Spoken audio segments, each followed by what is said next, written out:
اچھا رمضان کے والے سوال ہے کہ سحری کا وقت اگر ختم ہوتے ہوئے کھانا وہ بندہ یا سحری وہ کھا رہا ہو تو بالکل جب ختم ہو جائے تو اذان وقت ختم ہو جائے سحری کا تو بالکل اسی وقت چھوڑ دے، یا اگر 2-4 نوالے باقی ہوں تو اس کو مکمل کر لینا چاہیے؟ دیکھیں میرا ایک یوٹیوب پہ کلپ ہے ساری اور افطاری کے مسائل کے اوپر، میں نے 4 لیکچر دیے ہیں، کم از کم وہ 6-7 گھنٹے کی ڈیوریشن ہے، رمضان کے سارے مسائل کور کیے ہیں، مسئلہ 53A B C D اسی میں سے کلپ ہے۔ یہ ابو داؤد میں حدیث ہے کہ نبی علیہ السلام نے فرمایا کہ جو شخص لیٹ اٹھائے،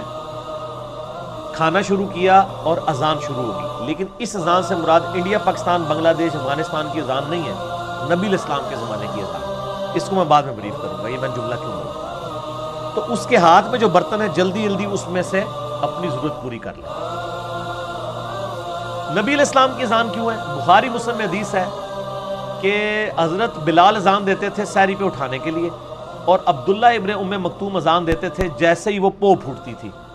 طلوع فجر کی، طلوع آفتاب نہیں، طلوع فجر، صبح صادق، ختم سحری۔ وہ نابینا تھے، وہ دیکھ تو سکتے نہیں تھے، ان کو کوئی بتاتا تھا، وہ ایک بندے کی ڈیوٹی لگی ہوتی تھی، اس وقت تو ذرا گھڑیاں کوئی نہیں تھی،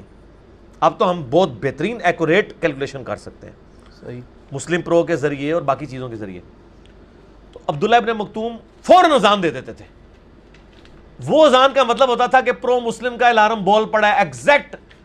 7:06 پہ روزہ کھول رہا ہے تو 7:06 پہ ہی وہ اذان ہوتی تھی، آپ والی نہیں کہ ایک 7:01 پہ دے رہا ہے، دوسرا 7:15 پہ دے رہا ہے۔ یا ختم سحری میں ایک بندہ کہہ رہا ہے یار نماز تو 4 بجے ہے نا، ختم سحری تو ہو رہی ہے 3:25 پہ، اور چلو یار 3:35 اذان دے دیں گے۔ اذان ختم سحری کے لیے آج کل نہیں ہوتی، اذان ہوتی ہے نماز فجر کے لیے، اس زمانے میں ختم سحری کے لیے اذان ہوتی تھی، وہ اذانیں اور تھیں، آج کی اذانیں اور ہیں۔ یا آج سعودیہ میں جو اذانیں ہوتی ہیں نا، وہ واقعی وہ والی اذان نہیں ہے، وہ تو گھڑی پہ ایسے لے کے بیٹھے ہوتے ہیں، جو ایسے ہی وہ جناب ٹائم ہوا اذان شروع کر دیتے ہیں۔ ہمارے پاکستان میں ایسا نہیں ہوتا کہ ایگزیکٹ وہ ٹائم ہو ختم سحری کا اذان شروع ہو جائے، یہاں تو 10-15 منٹ تک اذانیں ہوتی رہتی ہیں، تو پھر تو آپ سرکار اذانوں کے الارم کے اوپر اٹھے 15 منٹ کھانے پینے رہو، یہ تو غلط ہے، یہ تماشا بنایا۔ اور کئی لوگوں کو تو میں نے دیکھا خصوصاً اہل حدیث کے اندر سحری کر کے بیٹھ جاتے ہیں، اذانیں شروع ہوتی کہتے ہیں جلدی جلدی پانی پی لو، پانی پی لو، روزہ ہی نہیں ہوگا۔ اور دوسری طرف حنفیوں کی ایکسٹریم ہے کہ وہ کہتے ہیں نہیں یہ حدیث تو ہے لیکن ہم اس پہ عمل نہیں کریں گے، وہ بھی غلط ہے، وہ ایک آسانی دین میں دی گئی ہے۔ جیسا کہ بخاری مسلم میں حدیث ہے جس نے طلوع فجر سے پہلے 1 رکعت پا لی اس نے پوری نماز پا لی، جس نے غروب آفتاب سے پہلے 1 رکعت عصر کی پا لی پوری نماز پڑھ لی۔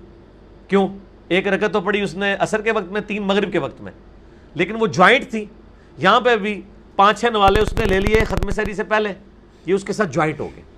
لیکن ایک بندے نے روٹین بنائی ہوئی ہے، اس کا کوئی روزہ نہیں ہوگا۔ میں تو سخت خلاف ہوں، الحمدللہ میری اپنی زندگی میں مجھے نہیں یاد پڑتا کہ بچپن سے لے کے ابھی تک میں نے کبھی کوئی ایسا دن آیا ہو کہ میں نے 5 یا 6 منٹ پہلے ہی ختم سحری نہ کر دی ہو۔ اور افطاری تو میں ویسے ہی 3-4 منٹ بات کرتا ہوں، کیونکہ وہ آپ کو پتہ ہے آپ کے ٹائم ٹیبل ہی غلط بنے ہوئے ہیں۔ افطار پہ تو میرا کلپ بھی ہے، سنی شیعہ کا اختلاف اور وقت افطار کے اوپر،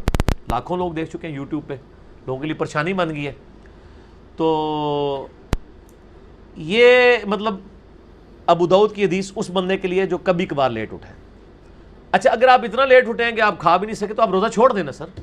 8 پیرا روزہ رکھنا کوئی نیکی تو نہیں ہے، نہ رکھیں روزہ، اس کی بعد میں قضا کر لیں، ضروری ہے کہ آپ نے 8 پیرا روزہ رکھنا ہے۔ اور اگر آپ بغیر کھائے پیے روزہ رکھ سکتے ہیں تو آپ کو شریعت نے اجازت دی ہے، ضرور رکھیں،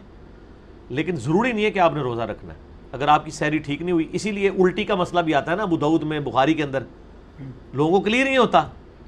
صحیح بخاری میں انس بن مالک کا قول موجود ہے کہ جو شخص خود الٹی کرے اس کا روزہ ٹوٹ گیا، اور جس کی خود بخود آ جائے، انگلی ڈال کے نہیں کی، اس کا روزہ نہیں ٹوٹا۔ تو ان کو کسی نے کہا کہ جی ہم نے تو حدیثیں ایسی بھی سنی ہیں جس میں ہے کہ نبی علیہ السلام کو الٹی ہے، روزہ افطار کر لیا، سنن دارمی میں، ابو داؤد میں آتی ہے۔ پھر انس بن مالک نے کلیئر کیا کہ اگر کسی شخص کو الٹی آنے کے بعد اتنی کمزوری ہو جائے، اب ایک بندے نے صبح کھائی تھی سحری، ساتھ ہی الٹی ہو گئی، تو اسی سحری کی بنیاد پہ تو اس نے پورا دن گزارنا تھا، اب اس کو یقین ہو گیا کہ میں تو 16 گھنٹے گزار نہیں سکتا، جو اندر پایا جو نکل گیا تو روزہ افطار کر لے، توڑ دے روزہ، اپنی مرضی ہے اس کی، اور لیکن اگر سمجھتا ہے کہ وہ گزار سکتا ہے تو گزارے، ٹھیک ہو گیا، گناہ نہیں کوئی گناہ نہیں ہے، کوئی گناہ نہیں۔ اچھا رمضان میں سحری کے وقت ڈھول بجا کے بہت سے لوگ اٹھاتے ہیں نا، تو اہل حدیث پہ اعتراض کرتے ہیں کہ یہ بدعت ہے، تو اس کے بارے میں آپ کا کیا موقف ہے؟ وہ کیا کہتے ہیں ڈھول کی بجائے کسی اور طریقے سے اٹھایا جائے، کوئی اور طریقہ اپنایا جائے تو ٹھیک ہے، کوئی اور طریقہ اڈاپٹ کر لیں،